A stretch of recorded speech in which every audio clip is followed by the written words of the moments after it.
Hi guys. So today is Thursday, April 17th, and we are talking about another topic right now. It is, how do you deal with someone in your life who is not who you thought that they were? Wow. I think this happens a lot in different types of relationships, in friendship relationships, and professional relationships, and in personal relationships, where we make assumptions about people without taking the time to get to know them. So then we look up and we find that we are working for an employer that we didn't know who they were before we started working with them. And sometimes that's a good thing, sometimes that's a bad thing. Or we wake up and we look at our partner and they're not who we thought they were. So this is a good encouragement before we get into a next set of relationships, if those are friendship or personal or professional relationships, to try to invest a little bit of time to get to know the person before we invest ourselves emotionally, mentally, spiritually, financially in the relationship with another person, to get to know them first. But if you're already there, what do?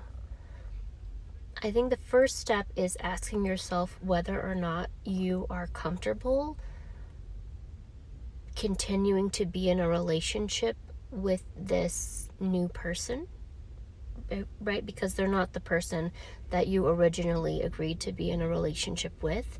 So to figure out whether or not that's a deal breaker.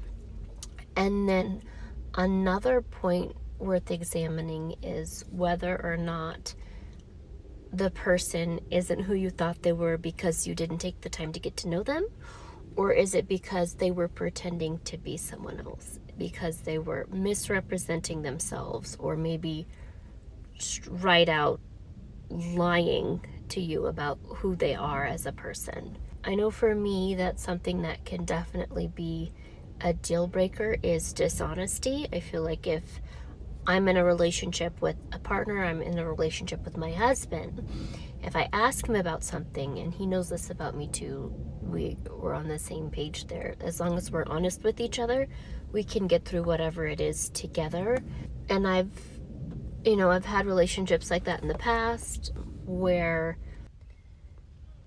it just didn't work out because there wasn't trust, because I felt like the other person wasn't being honest with me.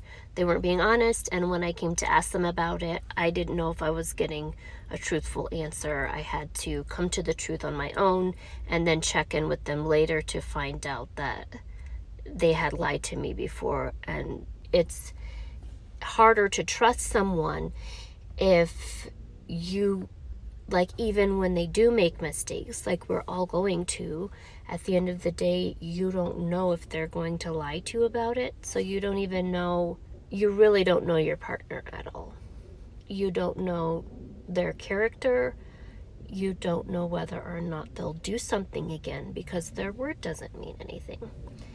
So what you do when you find out that the person you're in a relationship with isn't who you thought they were depends greatly on the circumstance, your boundaries that you've set for yourself in the relationship, and the life that you want to build with your significant other. What are you willing to accept from the potential father of your children or mother of your children in that relationship? Maybe that's okay when it's just the two of you, that kind of personality change that you're considering whether or not you want to live with. But when you add children into that, is that still someone that you want to raise your kids with? So I think the most important consideration when we're deciding who to cut out of our lives and who to keep in our lives is whether or not that person is helping us grow in a relationship with Christ, or whether or not they're pulling us away from our relationship with Christ. So we want to take the time to first have some quiet time and pray about it, to talk with God about it, And hopefully that should offer a lot of clarity. But if not, definitely weighing the pros and cons of this new person that you're getting ready to be in a relationship with, because the first person that you thought you were in a relationship with is not who you thought they were. And then determining whether or not that is a deal breaker for you. I love you guys so much. Thank you for watching. And sometimes that's the best part of prayer too, is if you bring God into that relationship, you ask God for his advice. We can't see the future, and sometimes after being in a relationship like that, yeah, and sometimes after being in a relationship like that, you might start to question your own intuition. But God knows what's best for us, and God will order our steps if we allow him to. He is such a gentleman that way, and he knows the future. So asking for God's advice in every situation is always well advised. I love you guys so much. I know there have been plenty of times in my life where I should have asked for God's advice instead of asking God to just give me what I wanted. And now my prayers are a lot different. I ask for God's advice, and then I ask for God's direction and guidance so that my plans won't just succeed, they will be blessed by God.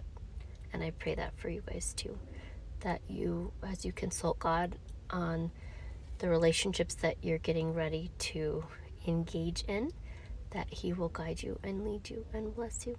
I love you guys. Thank you so much for watching, and I hope to see you in the next episode. Bye, guys.